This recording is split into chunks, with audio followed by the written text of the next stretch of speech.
നമസ്കാരം, കലാകൗമുദി ഓൺലൈനിലേക്ക്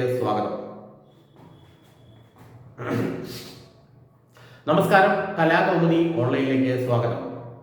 സെപ്റ്റംബറിൽ സർക്കാർ നടത്തുന്ന ആഗോള അയ്യപ്പ സംഗമം ഏത് വിധേനയും പൊളിക്കുമെന്ന വാശിയിലാണ് BJP. തമിഴ്നാട് മുഖ്യമന്ത്രി MK സ്റ്റാലിനെയാണ് ആഗോള അയ്യപ്പ സംഗമത്തിലേക്ക് സർക്കാർ വിളിച്ചിരുന്നത്. എന്നാൽ സ്റ്റാലിൻ വന്നാൽ തടയുമെന്ന നിലപാട് BJP കൈക്കൊണ്ടു. ഇത് തമിഴ്നാട്ടിലെ BJPയിൽ നിന്നും സ്റ്റാലിന് വിവരം ലഭിക്കുകയും അദ്ദേഹം യാത്ര റദ്ദാക്കുകയും ചെയ്തു. സ്റ്റാലിനെ BJPക്കാർ തടഞ്ഞു കഴിഞ്ഞാൽ അത് വലിയ നാണക്കേട് സംസ്ഥാനത്തിനുണ്ടാകും. അതുകൊണ്ട് സ്റ്റാലിൻ പതിയെ ആഗോള അയ്യപ്പ സംഗമത്തിൽ നിന്നും പിന്മാറുകയായിരുന്നു.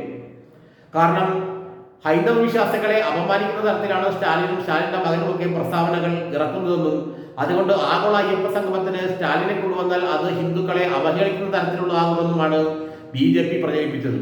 ഈ പ്രചരണത്തിൽ സ്റ്റാലിൻ വീണതുകൊണ്ടാണ് അദ്ദേഹം അയ്യപ്പ സംഗമത്തിൽ നിന്ന് പിന്മാറുന്നതായി സംസ്ഥാന സർക്കാരിനെ അറിയിച്ചത്. തനിക്ക് വരാൻ താല്പര്യമില്ലെന്നാണ് ക്ഷണം ചെന്നപ്പോൾ അദ്ദേഹം പറഞ്ഞത്രേ. അതോടൊപ്പം ആഗോള അയ്യപ്പ സംഗമം നടക്കാതിരിക്കാനുള്ള ചില നീക്കങ്ങളും BJPയുടെ ഭാഗത്തുനിന്ന് ഉണ്ടാകുന്നത്രേ. കാരണം വരുന്ന നിയമസഭാ തെരഞ്ഞെടുപ്പിൽ ഹൈന്ദവ വോട്ടുകൾ ലക്ഷ്യം വെച്ചാണ് CPM നീങ്ങുന്നത്. BJPയും അതേ വോട്ടുകൾ ലക്ഷ്യം വയ്ക്കുന്നു. രണ്ട് വിഭാഗങ്ങളും ഒരേ വോട്ടുകൾ ലക്ഷ്യം വയ്ക്കുമ്പോൾ സംഭവിക്കുന്നതെന്തോ അതാണ് ഇവിടെ നടക്കുന്നത്. ആഗോള അയ്യപ്പ സംഗമത്തിലൂടെ ഹൈന്ദവ വോട്ടുകൾ CPM വീണ്ടും തട്ടിയെടുത്താൽ അവർ ഭരണത്തിലേറുമെന്ന കാര്യം സംശയമില്ല. ഒരു 73-74 സീറ്റെങ്കിലുമായി പിണറായി വിജയൻ മൂന്നാമതും ഒരുപക്ഷെ മുഖ്യമന്ത്രി ആയേക്കാം. അങ്ങനെ സംഭവിച്ചാൽ BJPക്ക് സീറ്റുകൾ ലഭിക്കില്ല.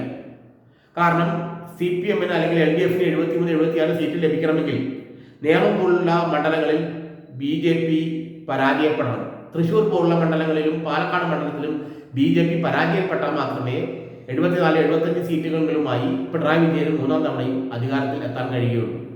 അപ്പോൾ തങ്ങളുടെ സീറ്റുകൾ ഇതുവഴി നഷ്ടപ്പെടുമെന്ന് തിരിച്ചറിഞ്ഞ BJP ആഗോള അയ്യപ്പ സംഗമത്തിനെതിരെ കടുത്ത നിലപാടെടുത്ത് മുന്നോട്ട് വരികയായിരുന്നു.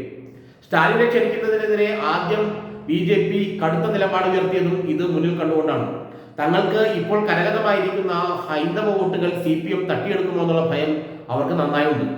കോൺഗ്രസ് ഏതായാലും മുസ്ലിം ക്രിസ്ത്യൻ വോട്ടുകളിലാണ് കണ്ടിട്ടിരിക്കുന്നതുകൊണ്ട് അവർക്ക് ഈ പ്രശ്നങ്ങളൊന്നുമില്ല. എന്നാൽ CPMന് മുസ്ലിം വോട്ടുകൾ ക്രൈസ്തവ വോട്ടുകൾ കിട്ടില്ല എന്ന് അവർക്ക് തന്നെ അറിയാം. അപ്പോൾ ഹിന്ദു വോട്ടുകൾ പരമാവധി എടുക്കണം. അതെടുക്കാൻ ഇപ്പോൾ തടസ്സം BJPയാണ്. അതാണ് അവർ അയ്യപ്പ സംഗമവുമായി രംഗത്തെത്തിയത്. ഈ അയ്യപ്പ സംഗമം നടന്നു കഴിഞ്ഞാൽ അത് വലിയൊരു വാർത്താ പ്രാധാന്യം നേടുകയും CPMനോട് ഇടഞ്ഞു നിൽക്കുന്ന ന്യൂനപക്ഷ പ്രകടനം ആരംഭിച്ച് ഇടഞ്ഞു നിൽക്കുന്ന ഹൈന്ദവ വിഭാഗങ്ങൾ ഒന്നുകൂടെ CPMലേക്ക് അടുക്കുകയും അങ്ങനെ അടുത്താൽ അത് BJPക്ക് നഷ്ടമാണെന്ന് അവർ തിരിച്ചറിയുകയും ചെയ്തതോടുകൂടിയാണ് അയ്യപ്പ സംഗമത്തെ അവതാളത്തിലാക്കാനുള്ള നീക്കങ്ങളുമായി BJP മുന്നോട്ട് പോകുന്നത്. ഇപ്പോൾ പറയുന്നത് സംഘപരിവാർ നേതാക്കളെയും BJP ഭരിക്കുന്ന സംസ്ഥാനങ്ങളിലെ മുഖ്യമന്ത്രിമാരെയും ആഗോള അയ്യപ്പ സംഗമത്തിന് ക്ഷണിച്ചില്ല എങ്കിൽ ഇത് നടത്താൻ അനുവദിക്കില്ല എന്നുള്ള രീതിയിലാണ് ഇപ്പോൾ BJP സംസാരിക്കുന്നത്. പ്രത്യേകിച്ച് സംഘപരിവാർ നേതാക്കളെ ക്ഷണിക്കേണ്ട ഒരു അവസ്ഥ വന്നാൽ അത് CPMന് വലിയൊരു പ്രതിസന്ധിയാവും, തിരിച്ചടിയാവും. എന്നാൽ തങ്ങളുടെ വിശ്വഹിന്ദുപക്ഷത്തിന്റെ അടക്കമുള്ള നേതാക്കളെ ക്ഷണിച്ചാൽ മാത്രമേ ഈ പരിപാടി മര്യാദയ്ക്ക് നടത്താൻ തങ്ങൾ സജ്ജരാകുകയുള്ളൂ, അല്ലെങ്കിൽ അത് തങ്ങൾ അനുവദിക്കുകയുള്ളൂ എന്നുള്ള നിലപാടിലാണ് ഇപ്പോൾ BJP. അതുകൊണ്ട് ആഗോള അയ്യപ്പ സംഗമം കലക്കുക എന്നുള്ള ഒറ്റ ലക്ഷ്യമേ ഇപ്പോൾ BJPക്ക് മുന്നിലുള്ളൂ. കാരണം അത് നടന്നാൽ ക്രെഡിറ്റ് CPMന് പോകും, സർക്കാരിന് പോകും.